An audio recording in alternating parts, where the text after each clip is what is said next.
practitioner, but I am quite aware about these relevant subject matters. And regarding this internet governance, I've I have been participating in various forums as well. So by including all of these experiences alongside the international representative which we have amongst us, and also we also have representative from Nepal as well. So I would like to welcome you all.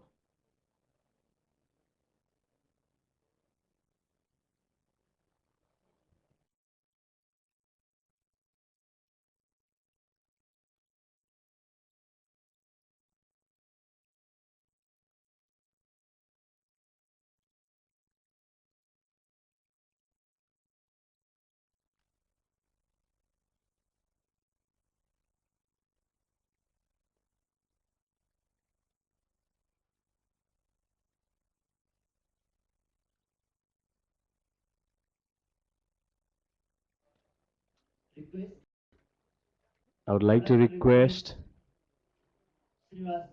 Srinivas Chandi to come in the dais. Srinivas, popularly known as Sunny in our stakeholder community, he is very familiar with Nepalese context as well. He's a very good friend. He's contributing remotely since very beginning of IGF discussions. And I would like to welcome Kelvin Long from ICANN. He is also very supportive to start this Nepal IGF from few years. He has been advising, suggesting.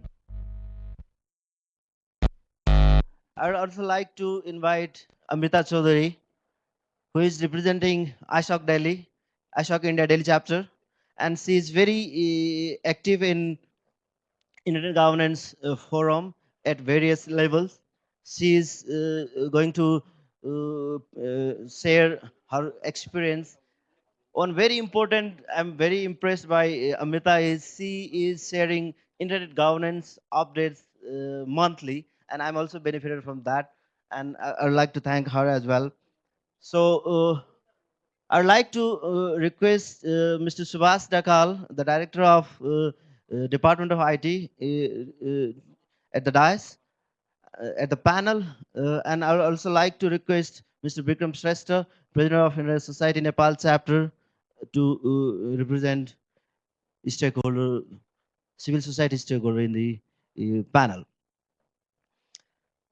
I would like to request all our international guests to use headsets, and this will be in our focus is our own language. We'd like to thank them to understand and cooperate with the situation, and I hope Nepal language will be more beneficiary to the stakeholder here in Nepal. नमस्कार सबैलाई स्वागत गर्न चाहन्छु मैले म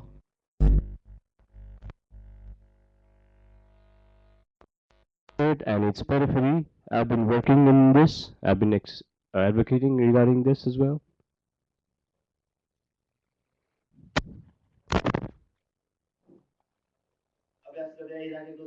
So I've been practicing in this subject. So in order to moderate this panel discussions, I've been given this opportunity. So I would like to thank the organizers for that. So how this multi-stakeholder will function?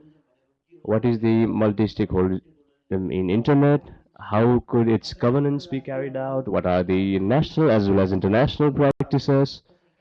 How can the international organizations work? And in the international level, how can we increase the participation?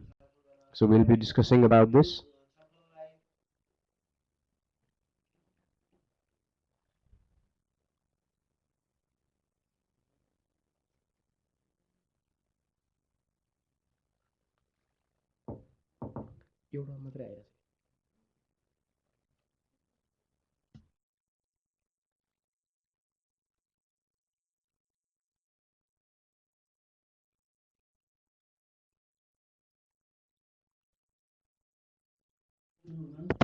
To kickstart this program, ICANN WAC of Singapore, which is in the Asia Pacific region, and we have ICANN representative who has been heading that program. So I would like to request him to start this program.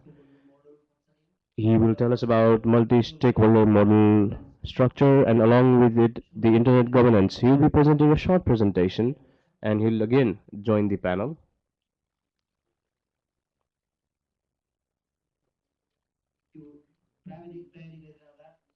While we're doing some technical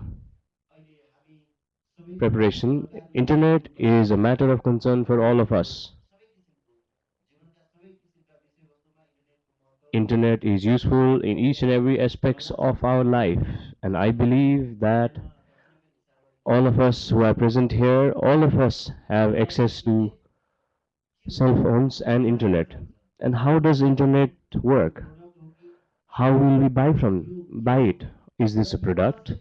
Who will manage this? Who conducts it? What is its governance model? So the main objective of today's discussion would be around this subject matter. We have Sunny with us. We talk. We say IP address. Who alerts the IP address? How we get connected? In where are we situated in the global structure? We have Kelvin with us on behalf of ICANN. ICANN is the last entity of domain registration to assign name and numbers, and it is the shortcut of and the shortcut form of it is ICANN. So in total, the entire activities in internet, who carries out its development, IEEE, IETF, Internet Engineering Task Force, IT in telecommunication, as well as other various organizations, international stakeholders, all of them have been contributing to it, and because of this joint collaboration, internet has been quite meaningful and useful to us. And to add more to it, Google is also linked with it by providing the content. So in this procedure, how can we participate in a country like Nepal? How can we play our role in it? The civil society in Nepal, the common stakeholders in Nepal, the academician of Nepal, the business prizes like us, how can we be included in it? How can we contribute in it? So this program would remain around its periphery and the panel discussion would also be taken forward accordingly. Kelvin, are you ready?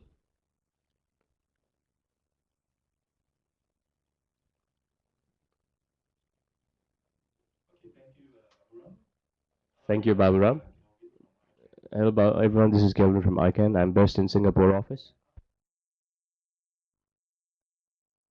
That we will better have a presentation about ourselves so that you can better understand what the multi-stakeholder model is, some of the history behind it. Now, and thank you, Babram, for sort of, Babu, for introducing the ICANN. I was going to cover it, but I guess I don't really have to cover it so much. Can I have a show of hands first? How many of you are from the, have a background in computer science? Oh, yeah. Okay, good. How many of you are actually network operators? Okay. How many of you have the background in law? Okay, good. How many of you have background in media and communications? Good, good. And how many of you from are from the government? So I'm asking some questions that may be overlapping. Okay, very good. I think we have a very good mix of different stakeholders here. I just wanted to have a sense. All right, it's not a trick question. But anyway, since the slides are up, let me just go into this. I think we have an hour for the panel's discussion. I'll just take maybe 15 minutes to run through the multi-stakeholder policy making, both in general as well as in the context of ICANN. If I can go on to the next slide. Okay. Now, I think in the opening session, you have already heard a little bit about the WISIS. Okay, somebody in the panel we mentioned about WISIS. So this is the World Summit on the Information Society. If I can refer you to the slides there. Okay, so we mentioned about having two main WISIS platforms in 2003 and 2005. Now the WISIS, the United Nations General Assembly got together people to discuss mainly the digital divide and how they can help nations, developing nations, solve the digital divide and reduce the digital divide. So that was the key theme of the World uh, Summit on Information Society, or WISIS. Okay, but however, there were other themes that were discussed at that time. So some of that includes the future of internet governance and who controls the internet. So these led to the Tunis Agenda in 2005, which is very important in the sense that the Tunis Agenda came up with a few outcomes, two of which I will highlight here today. First is it gave the mandate for the Internet Governance Forum. It also codifies, in a way, the multi-stakeholder process in national, regional, and international platforms. Now, make no mistake about this. The multi-stakeholder model did not come because of this. In fact, it's already been used, I think, since a long time ago when people get together, different members of the society with different expertise come together to make a decision on a particular uh, uh, issue that will affect everyone. Right? So from a long time ago, this has already been in place. But in a way, the Tunis agenda in 2005 and what came up from there sort of codifies this multi-stakeholder process in international, national, and local platforms.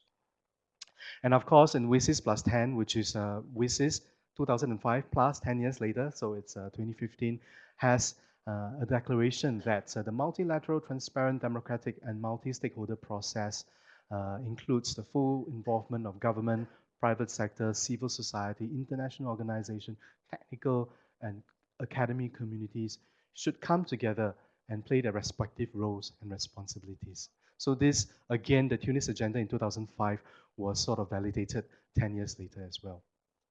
If I go on to the next slide. So I mentioned a little bit about some of the situations in which a multi-stakeholder model can be used. Now, it's not immediately the solution for every problem that we have, obviously, but I think generally, and I can say that I think Internet Society and the different ICANN and the different organizations feel the same way because some of these are quoted from the resources in Internet Society as well, that it can be used in, I think, three situations where, firstly, there is a huge impact on a wide sector of the society. Okay, the impacts of a decision would impact a lot in different sectors of the society. Secondly, that the actors have different and overlapping roles and responsibilities. They all have their interest in a particular decision.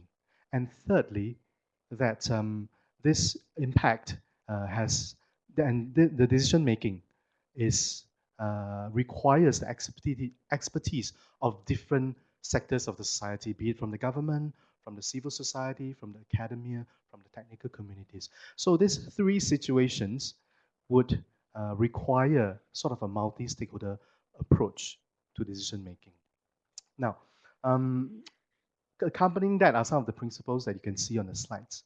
So a multi-stakeholder model would work if the decision makers are transparent about it in the ways that you see.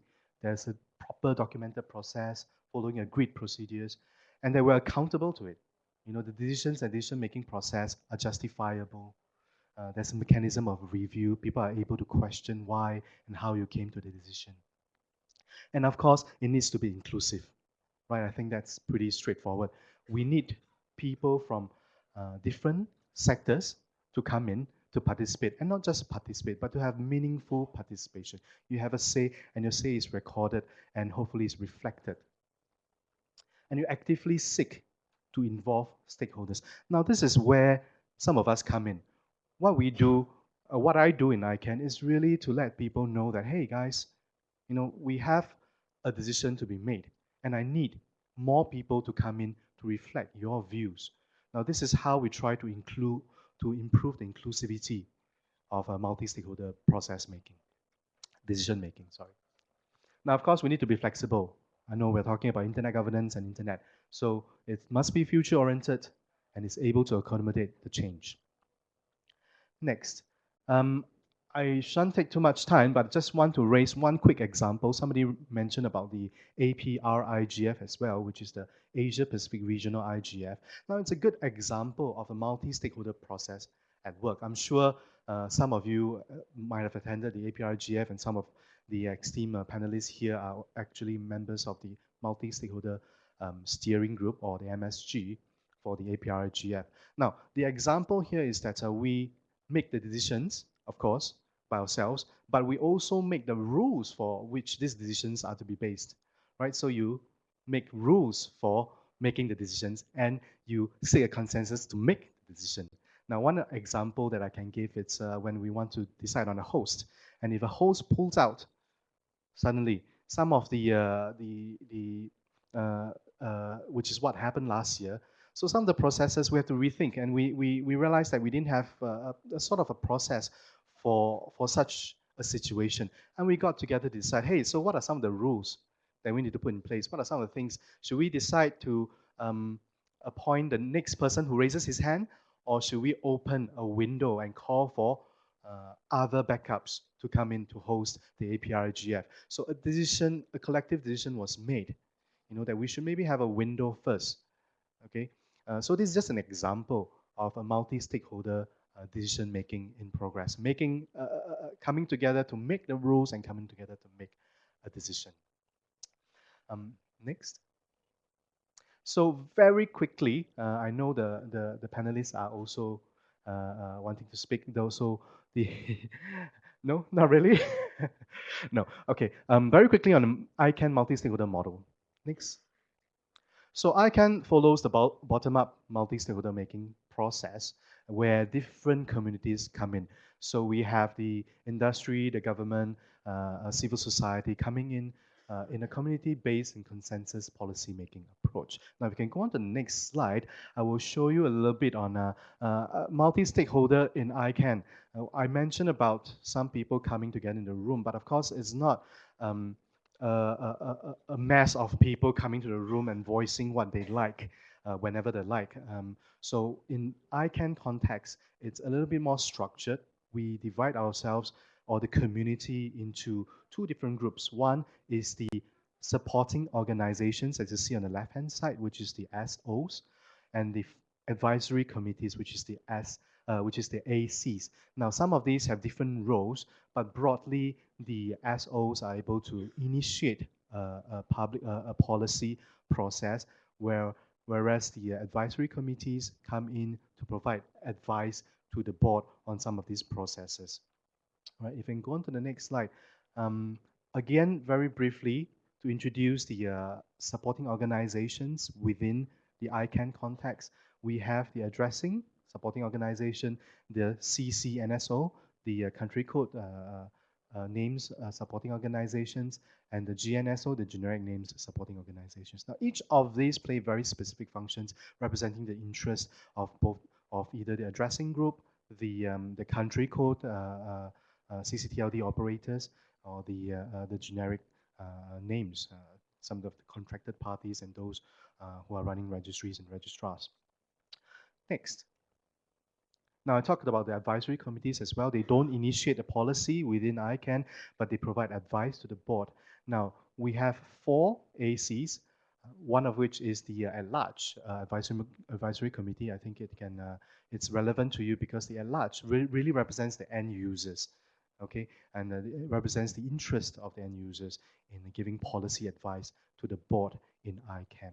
The other part, the other AC is the Government Advisory Committee. I think we have some GAC people here as well. The Government Advisory Committee gives the opinion from the governments. And of course, the RSAC, which is the Root Server Advisory Committee, and the SAC.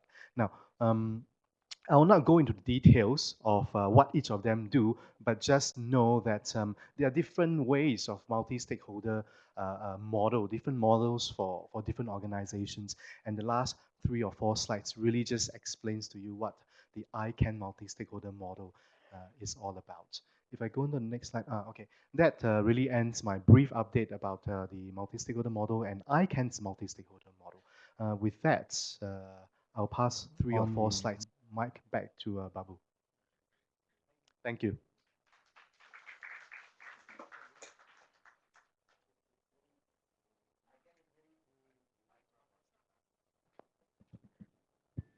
ICANN is very big player or stakeholder in the internet ecosystem. I would request to use this microphone. I'll talk in Nepali to other audience. And okay. So kelvin ले ICANN को मल्टिस्टेकर model को बारे में केही ICANN is an important stakeholder in internet governance ecosystem. Similarly, in our region, another stakeholder is EPINIC. And EPINIC and the multi-stakeholder model which they have been adopting. How are you working in it?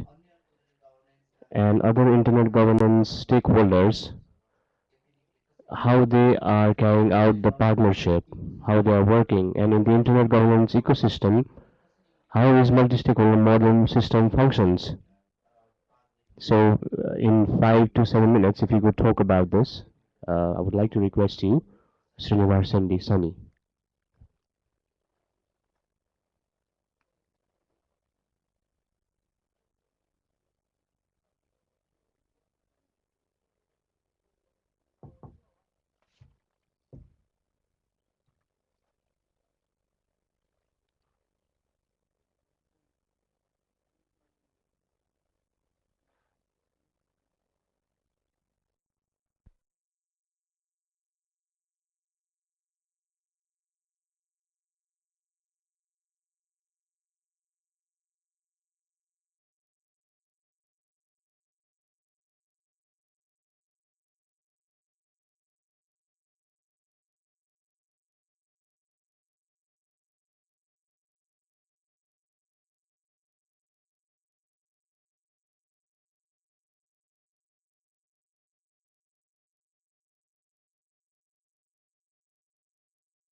multi-stakeholder is all about picking people from sectors. You don't know these people, you come out. Openness is a major challenge.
newcomers and experience the entire thing.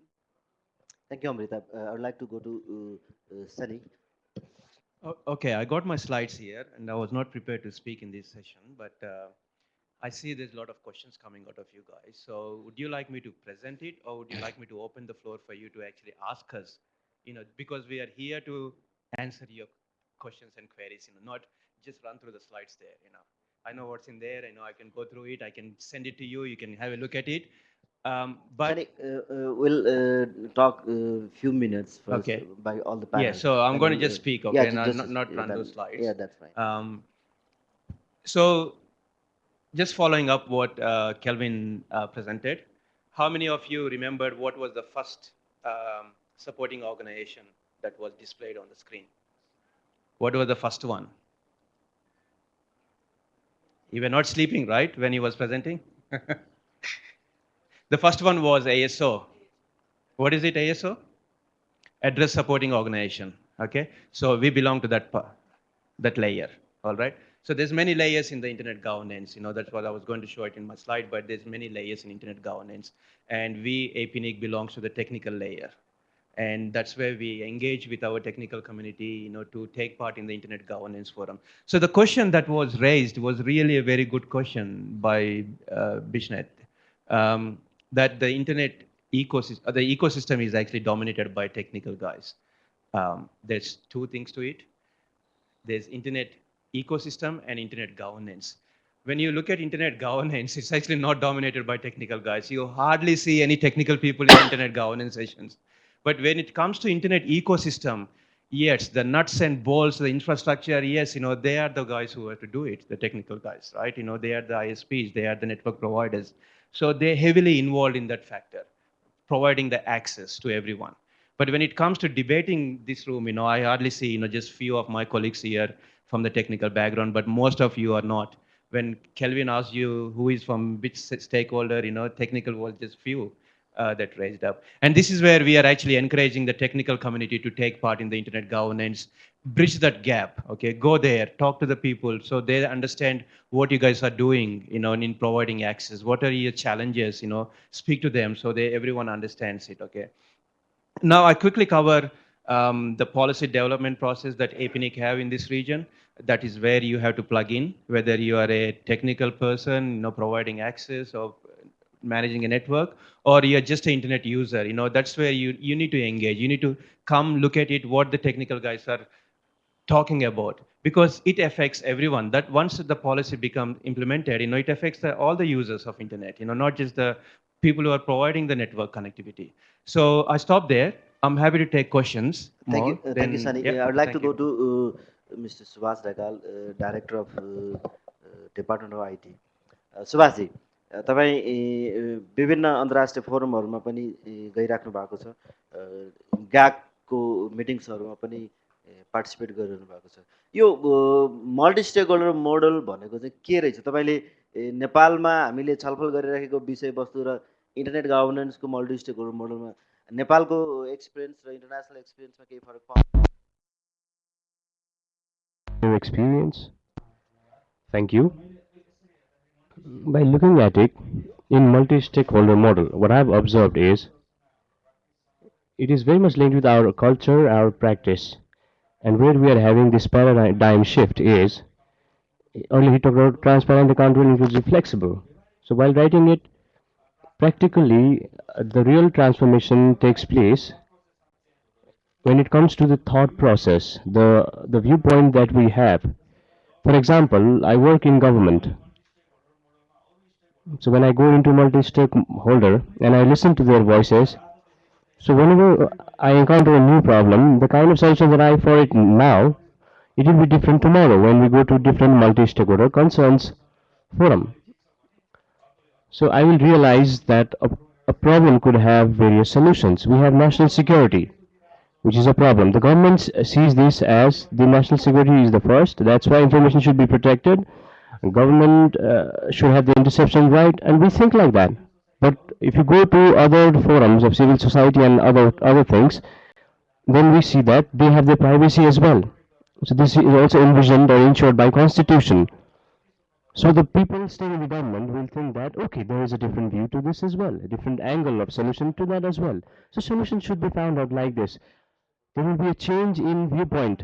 This is the biggest effectiveness of multi-stakeholder, is the alteration or the change in the viewpoint, whether it's government or the civil society. Then this multi-stakeholder participation is very important. And until this is achieved, then it will not be fulfilled. And participation versus contribution, we've been hearing this. We keep on saying participation. It's about contribution. We don't need to do much. In the multi-stakeholder model, nobody can come and make an evolutionary change, revolutionary change, but at least we can add up one brick to the structure. But until unless we go to the multi-stakeholder model and bring some changes, then it will not be fruitful. And another thing is the regional and global experience. What I've found is that geographical inclusion is a big issue, and in Nepal also it's a big issue. Some of the things I would like to address as well regarding capacity building. So we have done the capacity building of ICANN. It happened in May 25th. Mr. Kelvin might know about this. But despite this, we are not included in the fellowship, which means we are lagging behind in participation. Just like Amrita said, we have lots of super learning lists and we have online learning platforms as well. And another thing is we have local community activities as well. When we talk about local community activities, then we show less participation in it. And when it comes to international forum, if you want to contribute directly, then it's something which others won't buy on or buy in. They will not believe it. So the model is first develop the local community, and after the local level participation, then only we'll shift towards wider forum. Then it will be more contributional, and it would look even more realistic. And realistic participation is achieved by this. So Subhas, I would like to intervene in this. Most of the government participation are intergovernment participation at the national level. So in that case, government will send their representative easily. But in this multi-stakeholder model, the government has not been sending it quite often, whether it's Internal Governance Forum or in ICANN or some other ethnic other meetings. The government representative is quite less. But from the international standard and various other things is governed by this multi-stakeholder model. What kind of model do we actually need? Have you experienced this model helping us, or do we require any other forms of governance? What is your quick response towards this? Actually, this is a matter of global debate. From 2003, we have been raising this debate. But in the very first point, I would like to answer the government participation is in whatever forum it is, whether it's bilateral or in its multilateral agreement, then in that case, government will send their participants officially. But in these multi-stakeholder forums, let's say government is also a kind of stakeholder, and if I'm working with the government, then I need to contribute in the ecosystem. So this is a forum in which a self-initiation is required. So nature of forum itself is like that, and the participation model will also be accordingly. And regarding other question about whether this governance model should be changed or not, if I look at it from surface, whenever we talk about the global internet system, no matter which country we look into, we have it is to be guided by the rules and regulations. So the international experience as well as national international experiences, all the policies, rules and regulations should be considered. By this, it does not mean that we need a separate law for this. And some of the things are guided by best practices law as well, which could be generated by communities. So we should reflect upon this. So when we say governance model, we should consider two things. That is law of land. Another is multi-stakeholder community. What are the voices that it's been raising? What are the things that it's prescribing? That is also equal contributor. So by incorporating both of these, or by working in both of these domains, then the people who are affiliated to this should work in close collaboration, then we'll have a better governance model. Bikram, so you have been participating in different situation छ त्यो र global फोरमहरूमा कस्तो खालको अवस्था पाउनुभयो तपाईँ हामी कहाँ छौँ भन्ने जस्तो तपाईँलाई के फिल भयो र हामीले के कुराहरू चाहिँ यहाँ मोर डिस्कस गर्नुपर्छ जस्तो लाग्छ जसको कारणले गर्दाखेरि हाम्रो इन्टरनेसनल लेभलमा कन्ट्रिब्युटिङ हिसाबबाट चाहिँ पार्टिसिपेसन मिनिङफुल पार्टिसिपेसन इन्हान्स गर्न सकियोस् र and the multi-stakeholder model that the people are participating, they would also be made more accountable. Thank you. Talking about international participation, when representing Nepal, I have participated in ICANN. So I have already participated in around 8 programs. So the major difference that I have found is, in context of Nepal, in order to raise our voice, we have limited number of participation in the forum. In context of Nepal, hardly there are 1 or 2 participations. And when raising our voice, whether our voice will be heard or not, that is our major concern. That is why, in context of Nepal, since we are representative of civil society as well, what should be our voice in context of civil society? Earlier, Subhasji also said that while representing government, we might have one authority working from government. Similarly, civil society can also work from their context only. For example, I am representative of Indian society and also talking about fellowship. In context of Nepal, we have seen very less participation, and the voices which has been raised by Nepal is seen very less to be addressed, because it seems like our voice is very low as compared to India and China. Nepal is a small country, and when it comes to participation also, it is very less. I've hardly found really few things. For example, in London, there was one ministry. Dinesh ji was there, and Minendra Rizal was also there. So their participation was there, but the voice was mostly heard from European, Chinese, or Indian people. But from Nepali perspective, the voices were heard in less amount. So what are the initiations that we should take? It seems as if we have not been approaching them at all. In the fellowship also, lately only the applications are seen to be seen. But in context of Nepal, I can.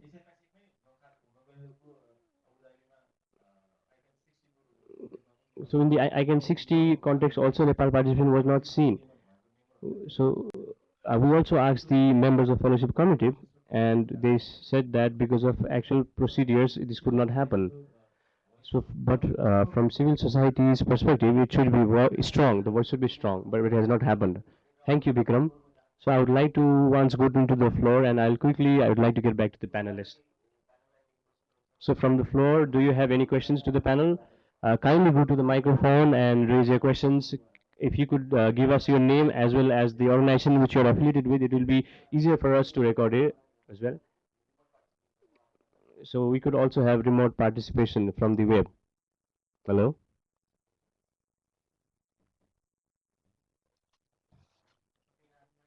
I'm Naran Gimre.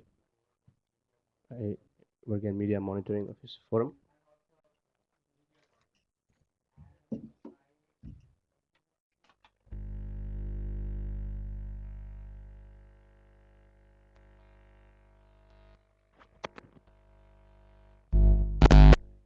How the developing countries can benefit, or what may be the challenges for the developing country like Nepal. So I want to hear, for example, from India and other countries, like multilateralism or multi-stakeholderism. There is two quite differences. Multilateralism, that is handled by the governments, internet to be handled by the government. Some countries, I think India is in dilemma, contrary. between opting for multilateralism or multi-stakeholderism. That is the case. And in Nepal's case, what do we suggest?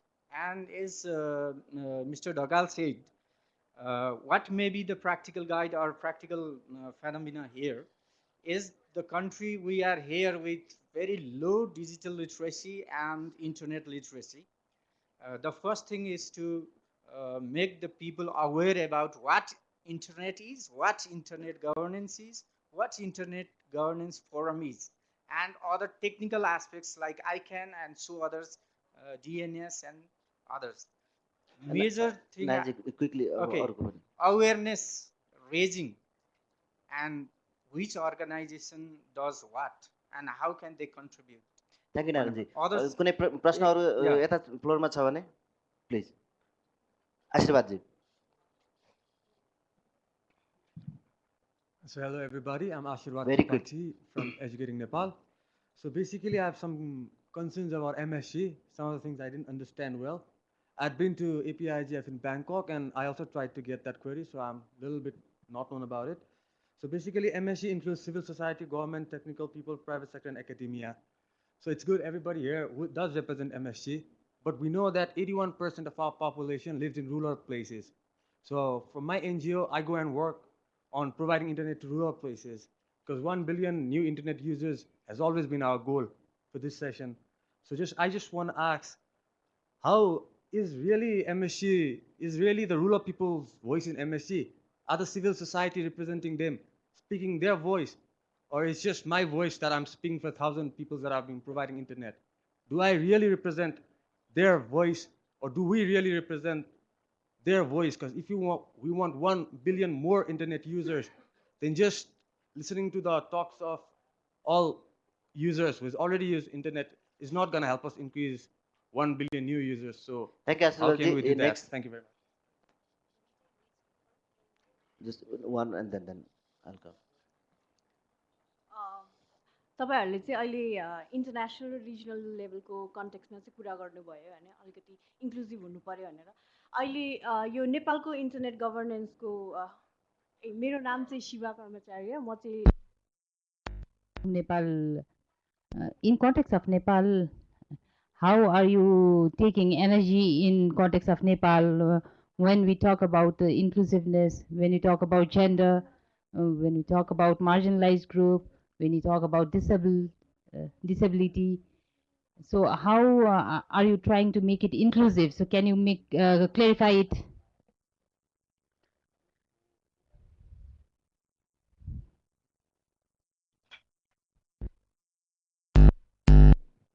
Yes, I have few comments, I think the previous questions as well. But just to address, this is a start of IG space here in Nepal, okay? And I love your enthusiasm. You want to do so much, but one step at a time, okay? You can't do everything. There's a lot of challenges, and I appreciate those challenges, because you have to face them. But can you address all these challenges at a time? No, you can't. You have to break them down into pieces, see which are the priorities, and then who represent them, the voice, and everything. So in representing the internet governance space, you as an individual, you can raise your voice, okay? You don't have to rely on the governments, right? Internet IG is multi-stakeholder, it's not multilateral. Well, multilateral, they have their own space where they go and bang each other, talk to each other and decide what to do. That's fine. But when it comes to the IG space, the regional, the national, like this one here, everyone have an equal voice here. Whether it's the government, whether you're from media or from you're representing technical, you have an equal voice. You express your voice. Who represent this voice to the international or the regional levels? Well, you have a MSG, local MSG, through this Nepal IGF. Maybe they are the right people to take all the feedback from the floor here and then represent on the national and regional levels, and also go to the global levels. Now, when it comes to bringing the next billion people on the internet, who represent the voice of those next billion people who are living on the rural side, I believe it's the government, because they are the ones who represent Nepal as a country, right? Not as we individuals, right? So there is a balance here to make. Okay, you can't just blame everyone, the government saying, "Oh, you go out and say a lot of things outside, but you don't do anything inside." But they're also struggling. The governments also at a time they struggle, to make these things happen. So the stakeholderism, the multi-stakeholderism has to work together, coordinate each other on a national level, and this is the right kickstart. This Nepal IGF is the right forum for that. You start from here, and you keep this enthusiasm that you have right now in this room. Keep continue with that. With more engagement locally, and then yes, governments will go into multilateral forums. They raise their voice, and the MSG goes to the regional, national, international forums. They raise the noise for the voice for the Nepal community. I think that's the way to go. Thank you, Shani. I would like to go to Mr. Subhas. So there's one question on the inclusiveness of the MSc. So एउटा यो MSc firm गर्ने यो certain एउटा process हुन्छ त globally. अहिले हामीले यो गरेको चाहिँ के हो त भन्दाखेरि यो कम्युनिटीमा हामीले कन्सल्ट गरेर सो जो आउनुभयो त्यो कारणले यो फर्स्ट MSc फर्म भएको. नेक्स्ट MSCहरूमा चाहिँ के हुन्छ त भन्दाखेरि हामीले एउटा फेरि सबै ओपन कल गर्छौँ. MSc मेम्बर हुन इन्ट्रेस्ट भएको जतिले सबैले एप्लाई गर्ने हुन्छ. त्यसमा चाहिँ इन्कुम्बेन्ट MScले के गर्छ त भन्दाखेरि एउटा लिमिटेड फिल्टर गर्छ. त्यो चाहिँ के हो त भन्दाखेरि रियल्ली कन्ट्रिब्युटर हो कि होइन त्यति मात्रै हेर्छ, अरू केही पनि हेर्दैन. कन्ट्रिब्युटर हो, इट्स ओके फाइन, इन्क्लुड हुन्छ. अब क्वेसन चाहिँ के हो त भन्दाखेरि जसले इन्ट्रेस्ट देखाएर आयो ऊ त इन्क्लुड हुने भयो. अब इन्ट्रेस्ट नदेखाउनलाई कसरी ल्याउने भन्ने कुरामा चाहिँ यो ग्लोबल MScको प्र्याक्टिसमा पनि त्यो त्यति धेरै अरूमा नि गरिसकेका छैन. तर यो इस्यु चाहिँ एकदम इम्पोर्टेन्ट हो. यसमा चाहिँ हामीले अब इन्ट्रेस्ट नदेखाएको र भने जस्तो चाहिँ त्यो अनकनेक्टेडहरूलाई चाहिँ कसरी ल्याउने त, उनीहरूलाई MScमा उनीहरूको भोइस कसरी ल्याउने त भन्दाखेरि हामीले नेपाल IGFको केसमा चाहिँ कुनै नोबेल्टी गरेर MScले डिसिजन गरेर सबै स्टेक होल्डर बसेर डिसिजन गरेर यस्तो मान्छेहरूको भोइस सुन्नलाई यिनीहरूलाई पनि इन्क्लुड गर्नुपर्छ भन्यो भने हामीले नयाँ प्र्याक्टिस सुरु गरेर स्टिल इन्क्लुसिभ बनाउन सकिन्छ. Because that is up to the principle of the inclusion and multi stakeholder. प्रोसेसले मात्रै गाइड गर्दैन, प्रिन्सिपलले नि गाइड गर्छ. सो हामी त्यसरी जान सक्छौँ. र अर्को एउटा कुरा चाहिँ यो मल्टी स्टेक होल्डर प्लेटफर्ममा हाम्रो विक्रमजीले नि उठाउनु भयो, कन्ट्रिब्युसन भएन हाम्रो अथवा सिग्निफिकेन्स भएन भनेर. अब मैले देखेको अब्जर्भेसनमा मैले छुट्याएको कुरा के भन्दा कतिपय चाहिँ कम्युनिटिजहरू चाहिँ के गर्छ त भन्दाखेरि एउटा मिटिङमा जानु पर्यो भने 2 महिना अगाडि चाहिँ ब्याकग्राउन्ड लेभलमा लोकल लेभलमा प्रिपेयर गरेर जान्छ. अनि एजेन्डा ब्रिफिङ लिएर पुरै, अनि त्यो एजेन्डा ब्रिफिङ उनीहरूको जुन अर्गनाइजरको एजेन्डा ब्रिफिङमा त्यसपछि त्यो कम्युनिटी अथवा त्यो स्टेक होल्डर ग्रुपको चाहिँ के हो त भोइस र कन्सर्न्स हो भन्ने कुरा पहिले प्रिपेयर गरेर त्यो चाहिँ बोकेर गएको हुन्छ त्यो मिटिङमा. अनि बल्ल त्यो चाहिँ इम्प्याक्टफुल हुन्छ. के भन्दा एउटा मान्छेले बोल्ने भन्ने कुरा इम्पोर्टेन्ट होइन. यो if the voice is really whether it is real concern or whether it is the real voice of the people or not, that is the very important. This is the kind of thing that can be done from the local community. Thank you. Amrita, you belong to CCAY as well. CCAY is one of the big organization, more than 15,000 members.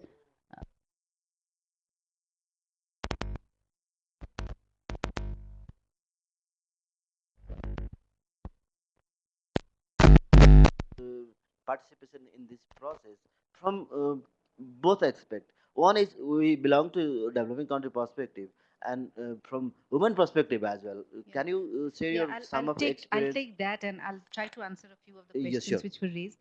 Just to clarify, to my understanding, the government of India had actually declared that they support the multi-stakeholder model. There are certain places where they are multilateral. Security is one of those areas. Yes, there are issues. People from government will agree about privacy, security, where they feel that the sovereign rights come into play and they need to take care of it. But again, that's a gray area where I do not want to get into.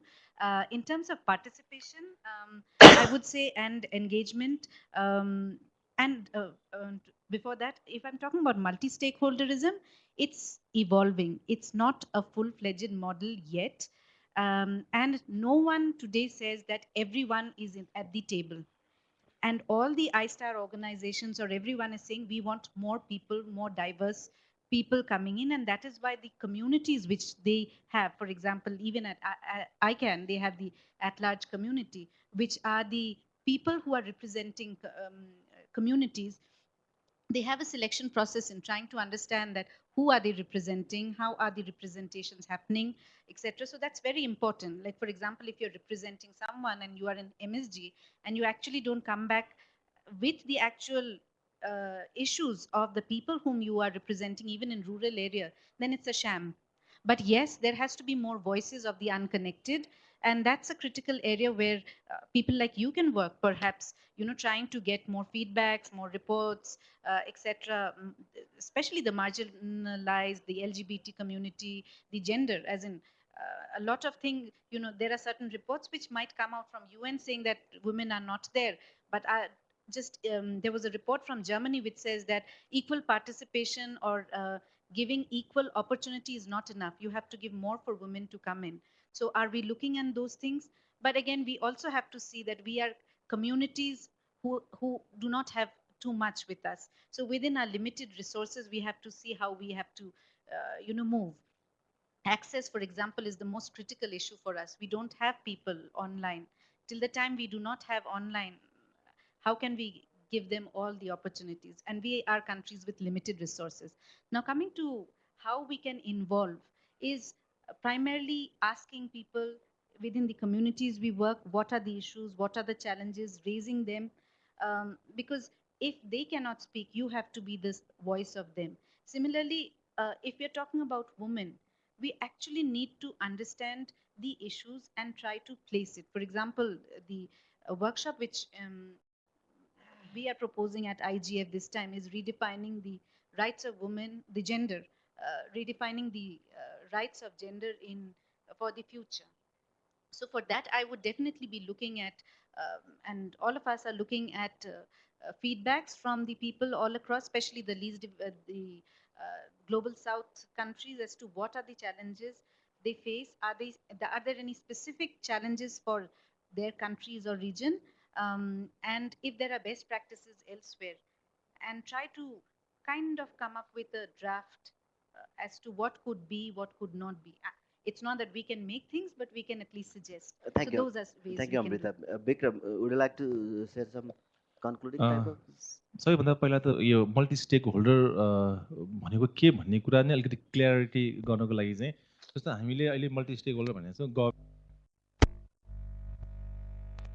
One is civil society, private sector, media.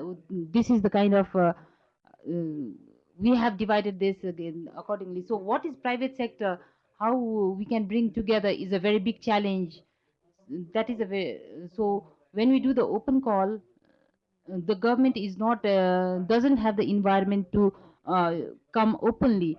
So for even for the participation and to secure the participation, uh, we have to call individual people and try to get people, send the SMS and encourage the participation in this kind of program also.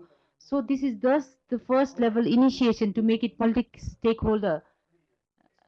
So if this program can be expanded, then the concept of multi-stakeholder can be understood, and if people understand this approach, then only we can think about multi-stakeholder approach.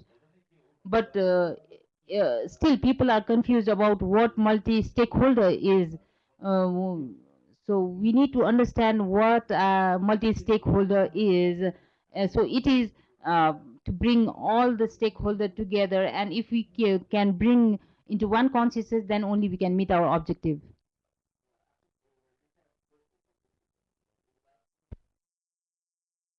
Thoughts on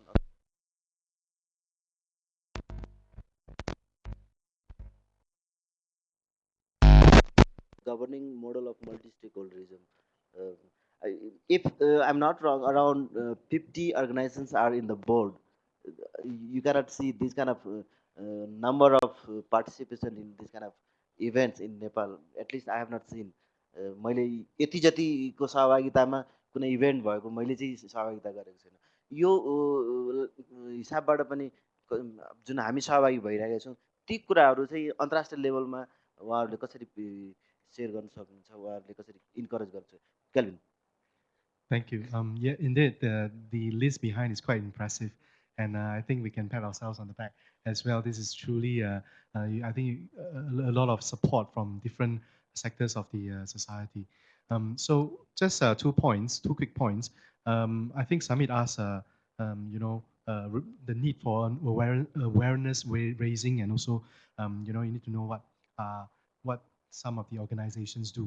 I think coming to this and organizing the Nepal IGF is a very good step already. And I think we can all pat ourselves on the back for being here now to find out more. So I think in tomorrow or today's session on there's going to be one session on internet ecosystem, which is sort of a follow-up of this, where I think Sunny will be moderating and he'll be introducing to you what are some of the organizations that are involved and what we do. So do keep a lookout. I think he will go through APNIC and perhaps briefly about ICANN as well and other organizations, so that you can have a good idea of where you can go if you're interested in a particular topic. So as Sunny said, take it step by step.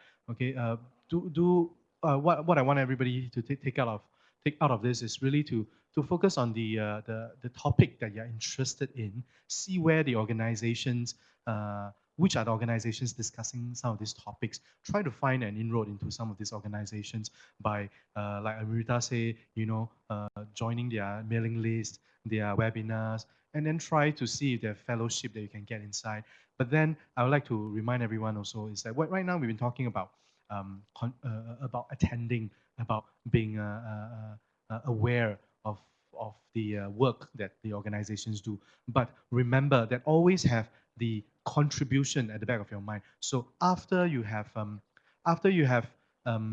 understood about the organizations, after you have participated in the activities, going to an ICANN meeting, going to an APNIC meeting, going to an IGF, for example, then think about how I can contribute, what are the comments that I can give, how I can affect this particular policy, that particular policy. How can I then bring it back to my community and share it with my community? What are the actions that I can take? So I would like everyone to have that at the back of your mind as well. And one last word on the MSG and APRGF that I've been discussing with Sunny. So the MSG and APRGF is actually open for you to join. So you can join and be part of the Asia Pacific discussion on related topics of your choice, I guess. So do look in. I think it's aprgf.asia or something like that. Yeah, is the website. So feel free to look into the website and see how you can participate as well. Thank you. Thank you, Elvin. Sunny, would like to concluding remarks? I like to Very suggest quick. something. Yeah, thank you. And maybe challenging you. Yes. Okay. Since I see so much enthusiasm in the participation here, and I know this is the first IGF for the Nepal, but I like to suggest that come out with an outcome of this event, okay, with everyone in the room. Put down the list of things that you want to discuss at these IGFs, or your interest, or what you want to follow the subject area, and shortlist them, and then bring a focus to those in your own language, maybe a mini events like these ones, take it to the rural side, get their voice as well on those points, and bring it back to the national forum again next year. I think that's what I would like to suggest, because keep the momentum going. Don't stop it here. And prioritize what you want to discuss, because when it comes to IG, internet governance, there's so many things: cybersecurity, IPv6, privacy, human rights, so many things, right? Okay, and you're having floods here, affecting the internet and power, everything here, right now as we speak. So there's a lot of challenges, a lot of areas that you can focus on, but prioritize maybe top 5 what you want to focus in the next 2 years in this national, and take it to the regional and global, and join the mailing list or join the groups that are discussing on the same subject area to be part of that. The other one I want to say is, if you really want to have an interest and you really want to engage in our forums, ICANN, ISOC, anything, there are fellowships. And when I say fellowships, you might say, can I get? Well, there's limited budget to it, but if you are doing and engaging in the local community, and I think you have an advantage of getting the fellowship. You may have an advantage of getting the fellowship. But if you sit silent and just put in an application and you expect you get it, maybe not. Okay, maybe not. I'm being very frank here. Maybe not. Because those who are people who evaluating those applications, they'll see what you're doing in the local community. Okay, they will see what you're doing, how much you're contributing, and what can you bring from the local community to those forums out there. Okay, it's not a holiday trip. Thank you. Thank you, Sunny. साँच्चीकै यो challenging छ IGF forum यहाँसम्म आइपुग्न 2008मा पहिलोपटक हामीले HLCIT internet society र forum for FD forum for digital इक्वालिटीले जुन सुरुवात गरेको थियो त्यसपछि विभिन्न छलफल